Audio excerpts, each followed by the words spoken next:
2024 Toyota Hilux GR Sport Review. There are big changes for this new range-topping Toyota Hilux GR Sport, but it's not a Ranger Raptor rival. Pros: seriously capable off-road. Looks tough in person. Retains 3.5T towing. Cons: still has an unpleasant ride. Not as special as newer utes inside. No NCAP rating applicable. That's according to Toyota Australia, which did most of the work on this new top-spec take on the current Gen Hilux theme.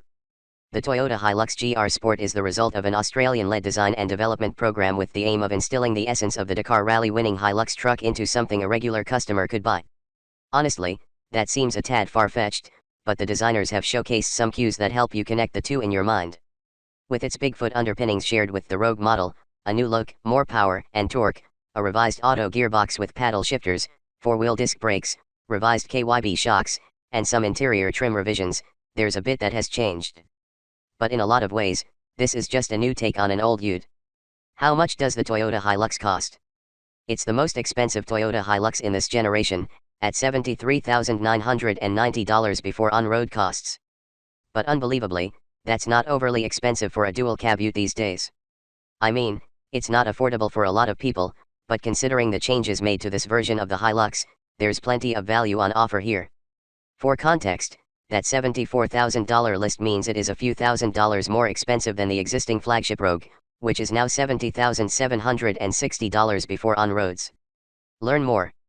But for even more context, the GR Sport version of the Hilux is very closely priced to the following utes.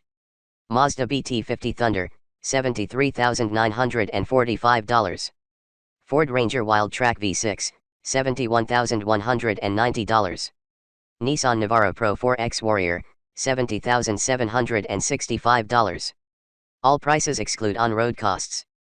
But if you're on a budget and want a serious off-road dual-cab ute, there's also the GWM Ute Cannon XSR, which is a bargain beast at $52,990 drive away. Changes to the GR Sport over an SR5 are extensive. It rides on the wider track layout of the Rogue, with an additional 135mm of width at the front axle and 155mm at the rear, and Toyota says the over-fender arch flares allow customers to upsize their wheel and tire package, which should mean you won't get fined if you fit a set of 33-inch muddies. Standard rubber is a set of 265/65 R17 Bridgestone Dueler all-terrain tires, with gloss black, model-specific 17-inch alloy wheels. Plus, it rides 15mm taller than most other Hiluxes, too. There are new KYB monotube shock absorbers, the rear stabilizer bar has been deleted for better off-road ability, there are four-wheel disc brakes, and the front end has seen a distinctive new look bumper and grille fitted. The bumper incorporates aerodynamic elements to help it push through the air better, but if you're the sort of person who prefers a frontal protection bar, formerly known as a bull bar, then Toyota has such an option for you from its in-house accessories catalog.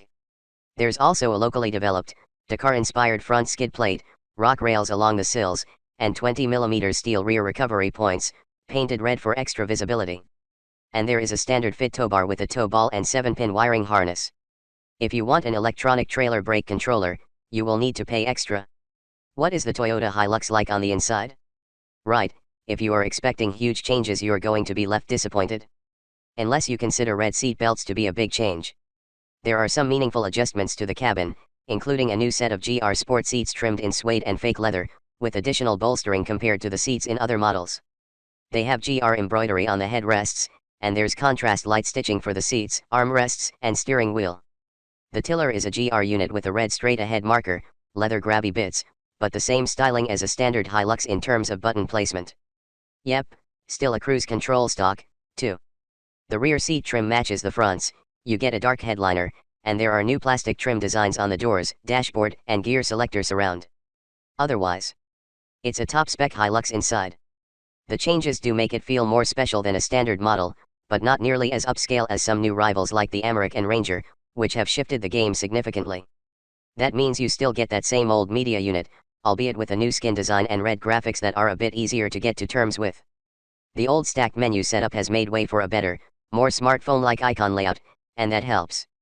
And it's also good to see that you've got knobs and buttons to control the main functions of the media system, though, as with plenty of other Toyota products, some of the stuff you'd like to be able to do while you're driving, you can't, like type in a phone number or address in the mapping system of your choice. There are even a few settings you can't adjust while driving. I guess it's designed to make you use voice control. There is dual zone climate control, single stage seat heating for the front seats, it's on, or it's off, and the driver's seat features electric adjustment, while the passenger seat is still manual. The Space hasn't seen any changes in terms of the practicality on offer, with a pair of cup holders in front of the gear selector, as well as a storage cubby for a phone there. The covered center console bin has a 230V power point inside, and there are a couple of 12V ports and USBs up front, too. In the second row, space is okay but not exceptional. For a 182 cm/6-foot occupant to sit behind a similarly sized driver, there's enough space, but it's not like you feel as though you've got acres of room. And in particular the headroom is tight, with space impinged upon by the Hilux's very solid grab handles. I am convinced these will hurt you if you're off-roading and not paying attention to the bumps coming. There are directional air vents for rear seat riders, but no rear USB ports. You can run a cable to the power point in the armrest up front. There's a clever little shopping bag hook integrated into the seat back of the passenger seat, plus bottle holders in the doors, a flip-down armrest with cup holders, and map pockets as well. If you plan to use a Hilux as a family rig, take note that it does have ISOFIX points in the outboard seats, but there's just one top tether hook behind the center middle seat. That means you have to anchor your window seat riding capsule or seat to a central location behind the headrests, and trust me, as a dad who constantly swaps seats between test vehicles, you never feel like it's as secure as it should be. Right, so what about tray space? The Hilux GR Sport might have the wider track layout, but the usable space in the cargo area is no different to the other Hilux models. Tub length, 1,569 mm. Tub width, 1,645 mm. Width between wheel arches, 1,109 mm. Tub depth, 470 mm. Keep in mind there's maybe a few millimeters less in all directions due to the fitment of the plastic GR tub liner, which is a bit slippery for loose items. A spray-in liner would help that. What's under the bonnet? It's a familiar 4-cylinder, but bumped up on the grunt numbers. The 2.8-liter turbo diesel that has been in service for the entire Hilux life cycle has finally been tickled a bit in terms of power, making 165 kilowatts, 3,000 RPM, and torque, now 550 nanometers, 1600-2800 RPM. Those are 10% increases due to a retune of the computer. No hardware changes have been made. There's a standard fit 6-speed automatic gearbox with paddle shifters, and the Hilux has selectable 4-wheel drive, 2H, 4H, and 4L low range, as well as a locking rear differential. Towing capacity is unchanged compared to standard Hilux models, with 750 kg on brake capacity and 3,500 kg brake maximum capacity. The weight for this new model is a little higher than some others though, at 2,270 kg, meaning a maximum payload capacity of 780 kg, the gross vehicle mass or GVM, is 3,050 kg. That's pretty low for a dual cab designed for potential family hauling and towing. On that topic, the gross combination mass, GCM, is 5,850 kg. So you're really going to need to do the maths when it comes to how much your family weighs, how much your stuff weighs, and how much you can actually get away with when it comes to towing. Now what about fuel efficiency? The Hilux GR Sport is diesel-powered, with an 80-liter fuel tank capacity. The official combined cycle fuel consumption figure is 8.4 liters per 100 kilometers.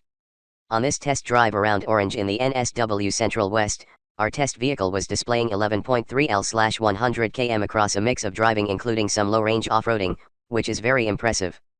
In more open road, non-off-road stuff, it was showing 10.4 L/100 km.